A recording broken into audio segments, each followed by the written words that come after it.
This is the You, Me, and BTC podcast. Cryptocurrency decrypted. Welcome to episode 65.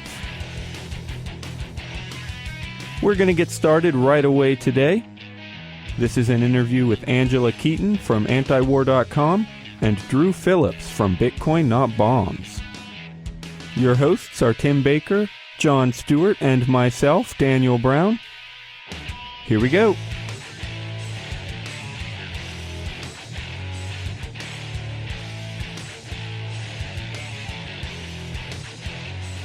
Hey everybody, welcome to the show today.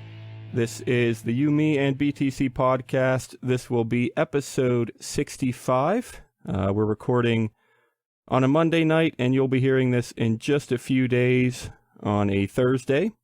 I am Daniel Brown, and I'm here with Tim Baker and John Stewart.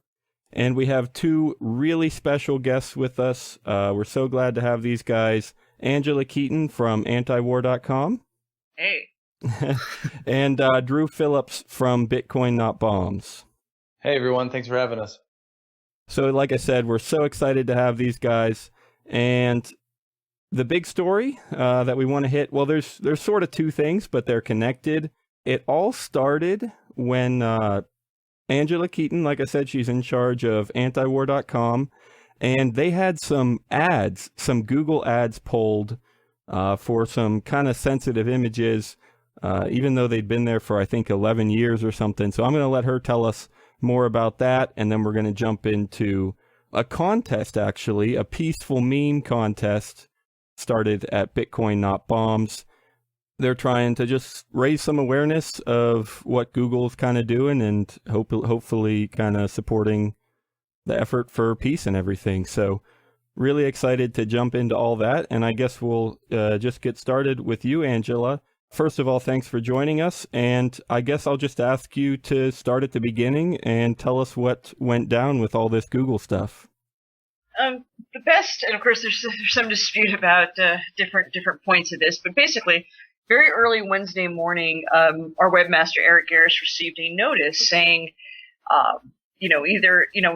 saying that the ads from Google AdSense had been suspended until we had removed ads placement from the long, we kept an archive of the Abu Ghraib torture photos, and we just passed the 11th anniversary of the U.S. invasion of Iraq, so this is kind of an interesting timing too. But those photos have been up there for years, and what little ad code there was on there was way down at the bottom, and was from basically a sloppy mess from having to change. In different times, the site's migrated and built on it, so it's not as if we had our traditional ad placements on there in the first place, or the fact that those things had been up. And then there's also the issue too of, Google AdSense obviously always has its terms of service with its customers, including, we're a client, of theirs. But normally our webmaster says that in the past when he's received his notices for the websites he works at, we've usually given 72 hours notice before the ads are suspended. And in this case, there was not. Now, maybe things have changed over there. I don't know. But what happened was our ad people started contacting Google, and it's very hard to find a person at Google. No one answers the phones. You have to go into the forum, and hopefully someone will answer. So everyone was trying to contact them, and there was nothing. And then suddenly, out of nowhere, I received in the general inquiry box a very strange and kind of unctuous apology that apparently had been alerted because there'd been, I don't know exactly what had triggered someone at Google to respond, but they didn't respond to any of the people that actually asked. They responded to the general inquiry box, which means that somebody had to find the site and find the place that you contact when you know no one at Antiwar.com. So that's ended up in my box. And then an article from Gawker came out within the hour of that, receiving that, about the whole story. Someone from one of the media critics there named Alex Freen came up with his own version, which is really good. I thought he did a really, really fair and just job to the events. So anyway, at the time when this happened, it all seemed like it was going to be resolved and Google was going to restore the ads. And then Friday morning, before they'd ever been restored, there was another about an article we had done on Ukraine by a writer named Chris Ernesto, and it had accompanying images, and it was the same thing. And because other Antiwar.com has over 10,000 articles on it mean, that's the high the number Dang. of articles there. So, it's not, as my boss is going to put it, we're not going to play whack-a-mole with the content. We can't be doing this all day. We need to just, move on from Google AdSense. So it is a loss of revenue. However, people have pitched, not only donors have pitched in, but businesses have come forward. We do have some ads now on the page because people have bought advertising. Businesses that, are much more in line with Antiwar.com, and we're going to find we'll get an ad agency that signs on where our content isn't going to be a problem. They already, and then we all agree to that. So we're not asking Google to do anything at this point. Google it's a private organization, private business. They can do whatever they wish, but we're just reporting on what we think is just cruddy customer service. Yeah. I have to say I like how you're not necessarily trashing Google, because I love Google and use them a lot. But I agree, it's nothing. They're not perfect by any means, and yeah, seems like they did some pretty messed up stuff. Did you ever find out more about who contacted you, or did you know who it was, or was it just kind of an apology that you just got? It was from a PR. I mean, all I could really tell you. I mean, I can actually kind of pull this up briefly here and just give you a department. I don't want to give the person's name, but just kind of explain. And then I want to say I like Google too. I mean, I use Google products all the time, and this is kind of why I'm a little, a slight bit disappointed in, I'm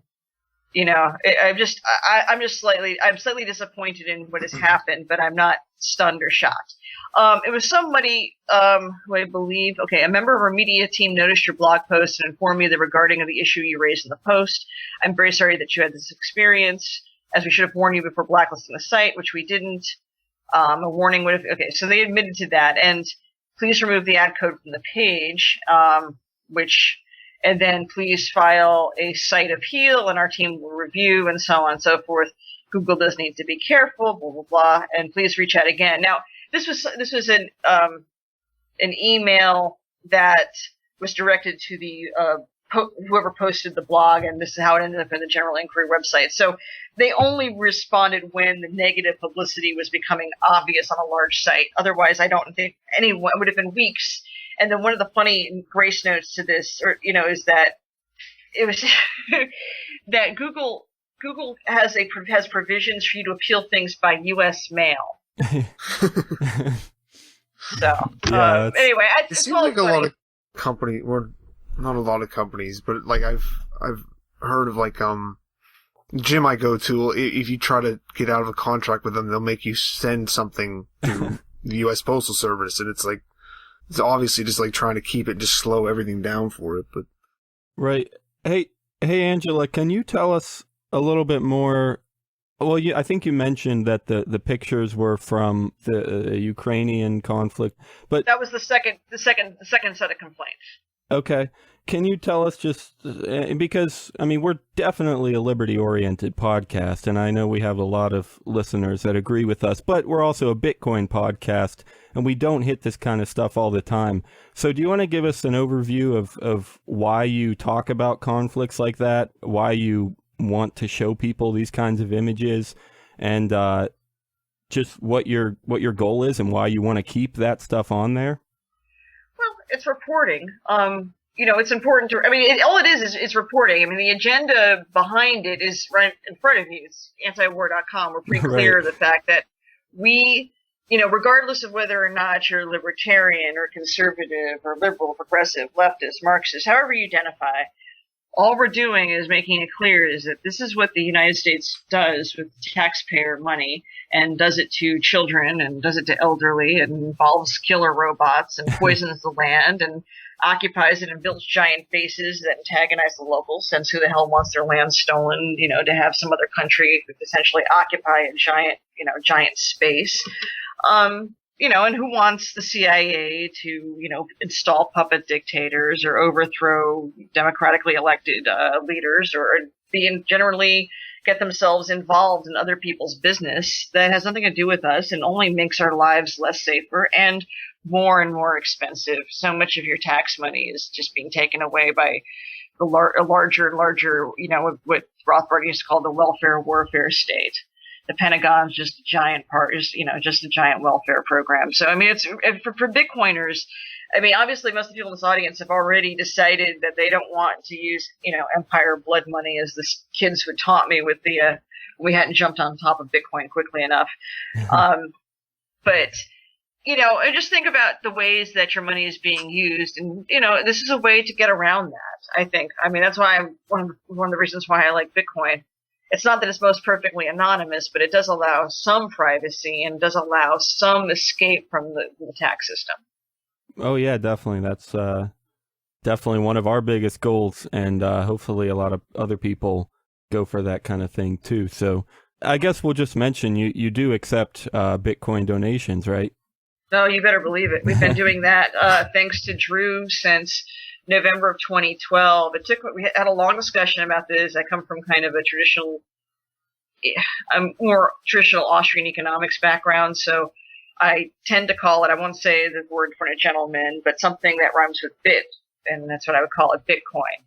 And then after a lot of discussion and people like Drew kind of, giving me different perspectives on it and really thinking about it, Antiwar.com started taking Bitcoin in the fall of 2012. And it's worked out pretty well. I think it was the fall of 2012. It's been a few years now. Sweet. Yeah, well, yeah, we definitely hope it, I hope it's helpful. Yeah, I hope it works out, and I hope people notice why it's such a great thing and the benefits it brings to you and to them. So, well, how much more money have you been getting, or like what are the numbers between like Bitcoin compared to other more conventional donations? I mean, it's nowhere near. I mean, obviously, conventional donations are still, a lot the bulk of it, but we get lots of small donations in Bitcoin, and that's pretty interesting. And a lot of times I don't know who this is from, though now people are actually adding their names to the memos, so I'm actually learning the identities of these people, but I can fully understand why people, want to keep that private. Yeah, we receive lots of little donations with it, and it's great because people can, make smaller donations that make sense to them in Bitcoin because of the way Bitcoin works. So I'm extremely grateful for many reasons. I mean, not just because it's, money in our coffers, but it's part of, and not just because, money that isn't part of circulating as part of the empire, but it's also, Antiwar.com has been the subject of some surveillance by the FBI. So if people, wish to donate in a more discreet manner, Bitcoin certainly allows that. Sweet. Yeah, I just wrote an article today about Change Tip allowing Bitcoin tips, and that's what it's really one of the best things about it is how you can send just I mean, people like to say the word micropayments, and that's what it is, I guess, but there's also micropayments is a little bit of a different industry, I think. Just the fact that you can send a small amount of money, you can't send $1 with a credit card. I mean, you can, but it's pointless. So yeah, it's definitely great to see all the little bits that can come in. There's the lack of fees, minimal fees is helpful, but even it's not just that. It's a lot easier for a bunch of people to give $1. If you want to help out Antiwar.com, it's a lot easier to just toss in a couple bucks rather than, sign up for whatever and give them people info and send them $20. It's a lot easier for people to do, I think. I really hope no one donates just like $1. I think we talked about that when we talked about coin tip before. Change tip. Tim, that's where we really disagreed. I hope everybody donates $1. No, I hope everyone donates. $1, it's kind of just like, I mean, I guess.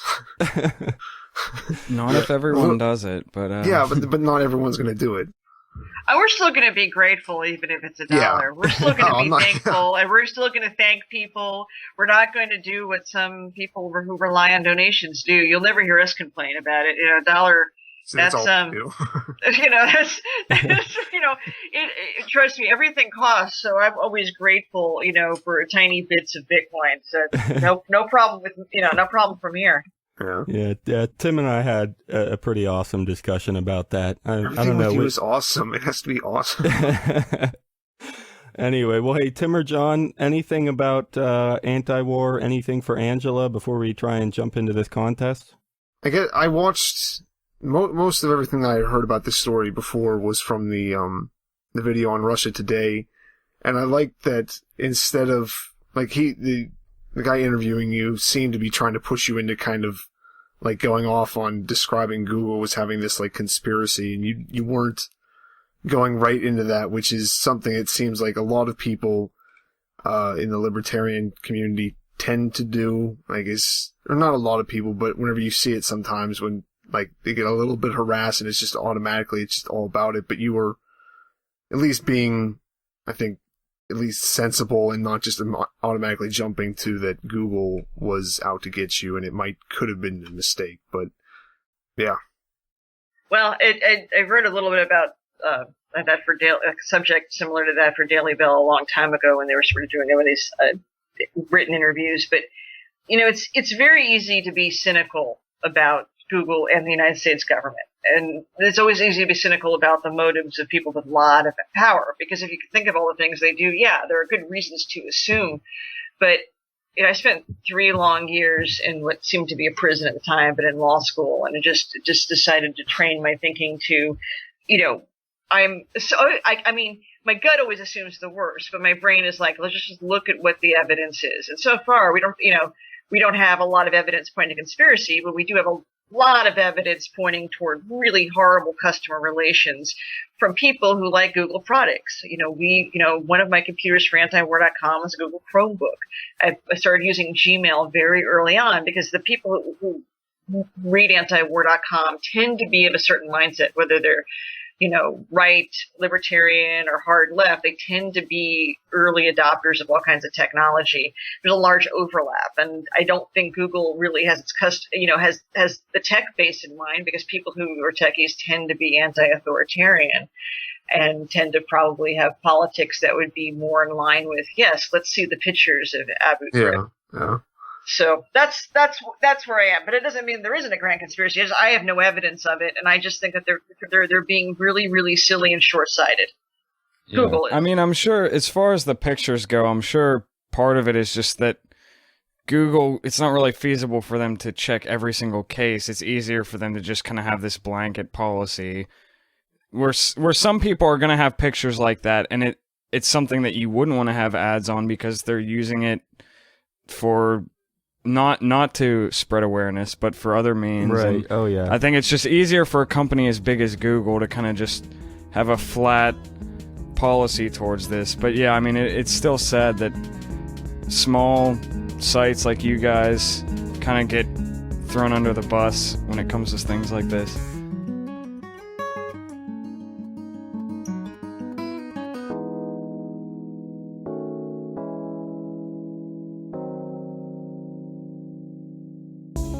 Hey guys, I want to tell you about Wall of Coins, a brand new and very handy service for trading Bitcoin.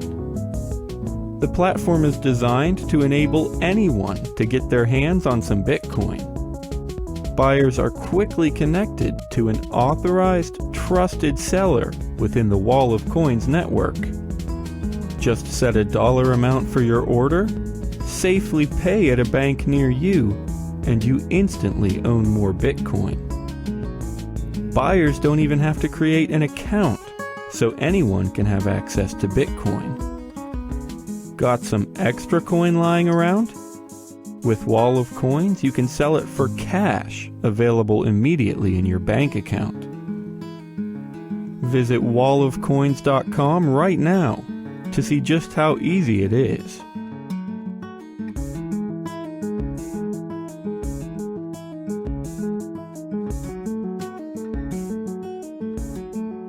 I think Drew should talk about the contest, because I think that's the positive aspect of what's come out of this. I think only good things will come out of this one. I think Google will be a little more aware of its policies, and I think that for us, we're going to find advertisers that are more in line with their values. I think if everyone wins all the way around, and we've gotten to discuss these things around the the anniversary of the Iraq invasion. So the timing of this couldn't be better. And then today, unfortunately, the U.S. House of Representatives voted to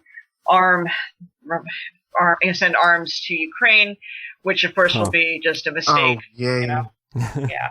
It's not going to end well for anyone. It never Great does. decision. So Yeah. So in other words, this has all worked out well because I've got I'm on a chance on You, Me, and Bitcoin to talk about things that like this that matter. So I'm glad to be here, and I'm glad that the Bitcoin audience is listening. No, yeah, we're so glad to have you, and I think we'll do exactly that. We'll turn things over to Drew. Bitcoin Not Bombs, another awesome organization. Tim, we have this funny story how Tim bought a T-shirt and then lost it, and then he bought a hat and he lost that too. One of your orange. No, the T-shirt was stolen. Oh, okay. Anyway, we love Bitcoin Not Bombs. We love what they do. Awesome partnership here. Awesome contest. Can you tell us about that, Drew? Yeah, I'd be happy to, and I appreciate the support. We'll have to get you guys some more T-shirts and hats, but. I saw this just like everybody else did on last Wednesday morning on Twitter, and immediately it frustrated me. And I like to look to the positive and what can we do? What's a good, life gives you lemons. Let's make some lemonade. So, contacted a few supporters of Antiwar, said we put up some money for some prize money for a contest, and we got a lot of, quick responses, and everyone was happy to pitch in. So we were able to offer up some prizes, and then just kind of formulated the contest. And I'm worried that maybe we haven't put enough inspiration out there as to what the meme should be. It's kind of vague what we're asking for, so maybe we'll get some feedback from the artists in the community on that aspect of it. But we were ready to go Thursday night, and we just kind of waited. And Friday, of course, was the anniversary, and the news from Google just kept coming in. Each morning there was an update as to what was going on with the situation. So we just tried to feel it out.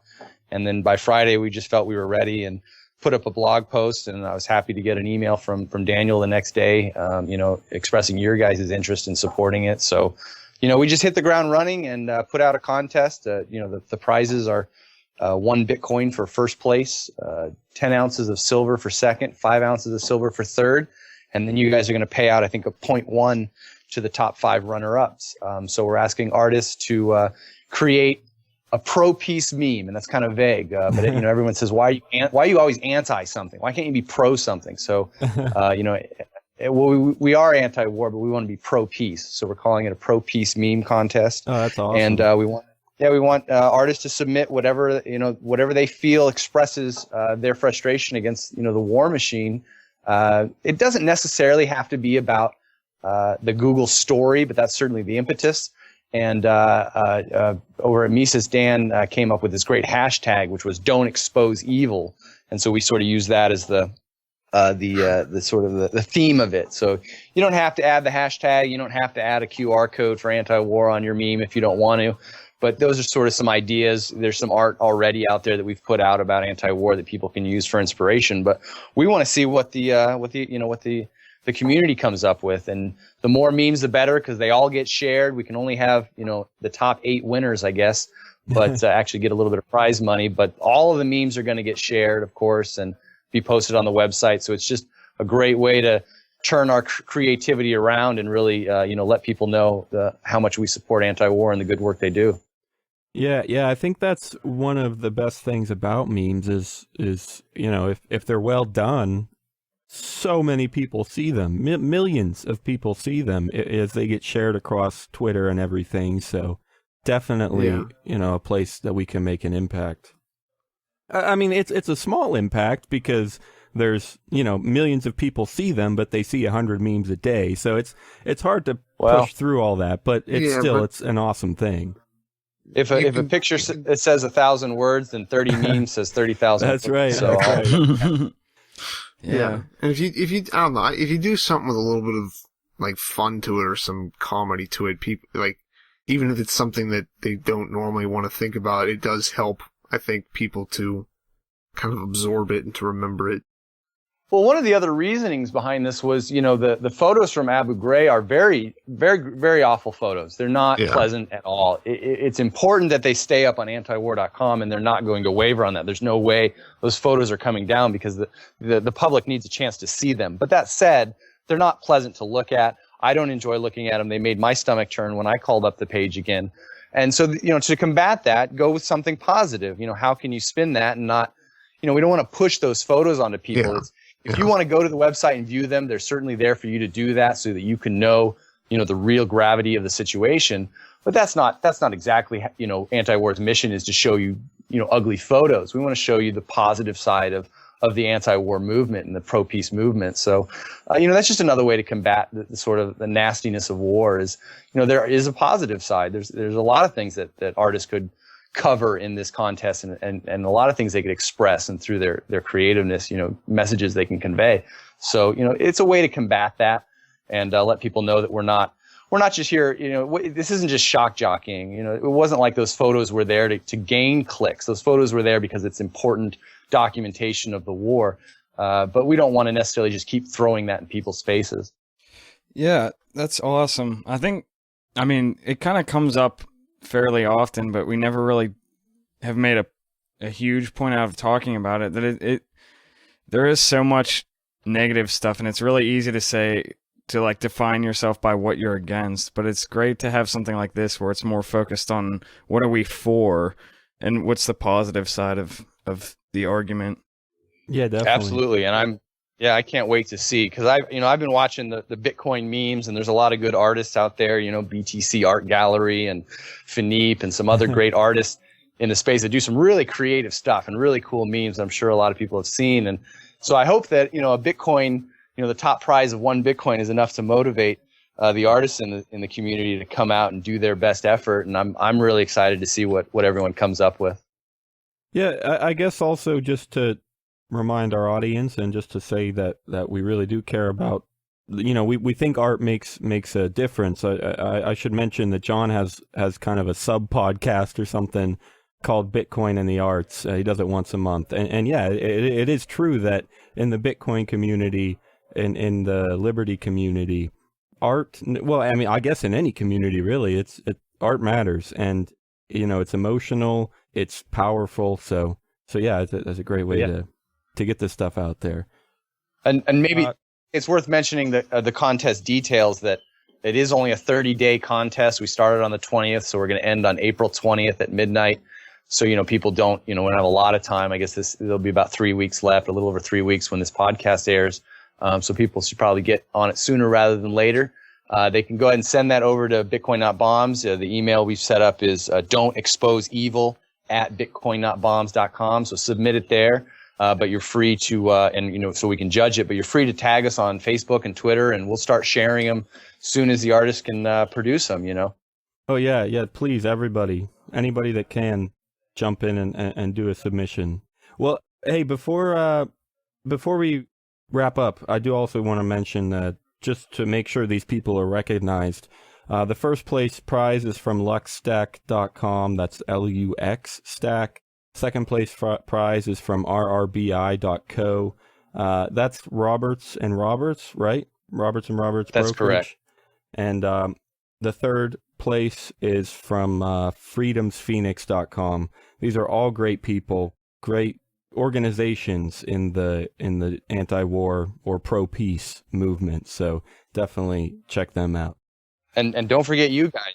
I really appreciate you guys jumping on as the judges of the runner-ups. I think that's goes a little bit further to motivate people. Even if you don't win, you can still get 0.1 from UB and BTC. So that was great that you guys jumped on board. Thanks again for that. Yeah, no, I cannot wait to see what to see. I can't wait to choose. I cannot wait to not figure out which one you want to choose, and to just kind of spend hours just going, I don't know what to do with this. And we'll give, if they're that good, we'll give them all 0.1.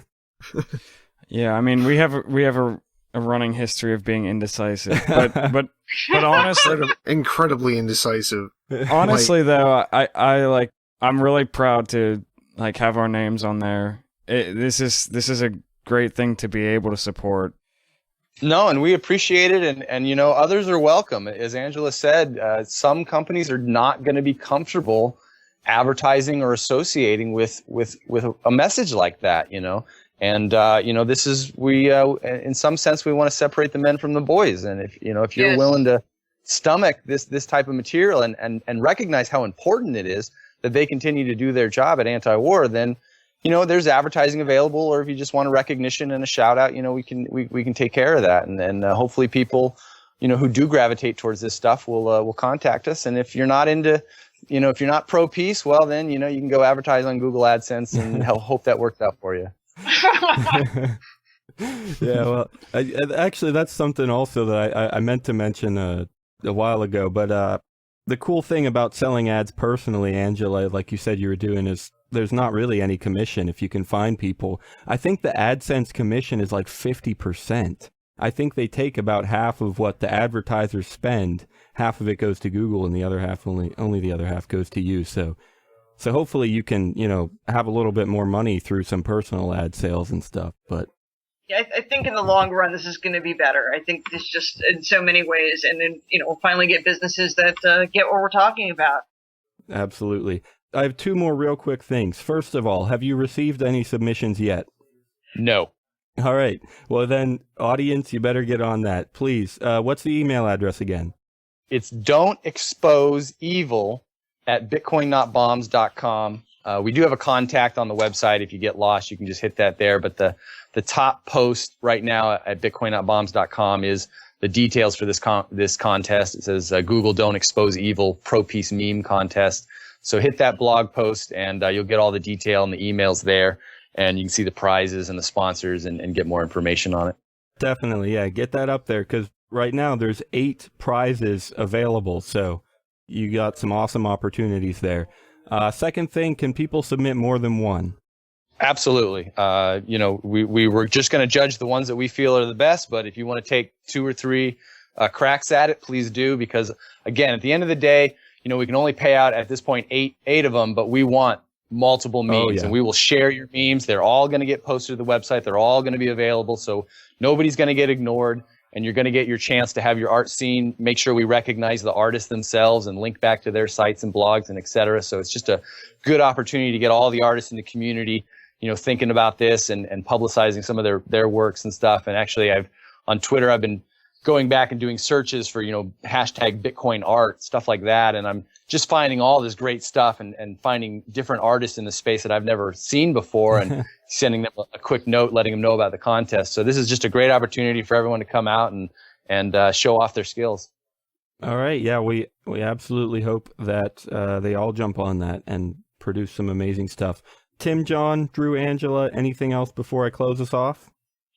Thank you guys for having us, and I can't wait to see the artwork from this. It's gonna be all over the Antiwar.com social networks, that's for sure.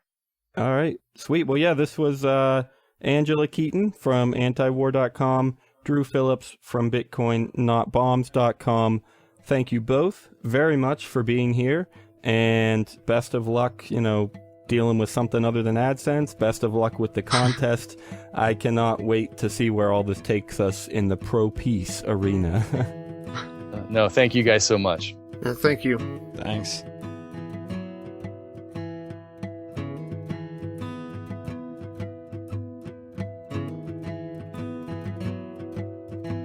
Thanks for listening to episode 65.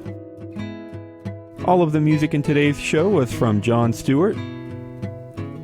Remember to check out this week's show notes at umeandbtc.com.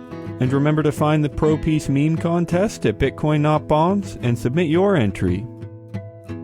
We'll see you next Thursday.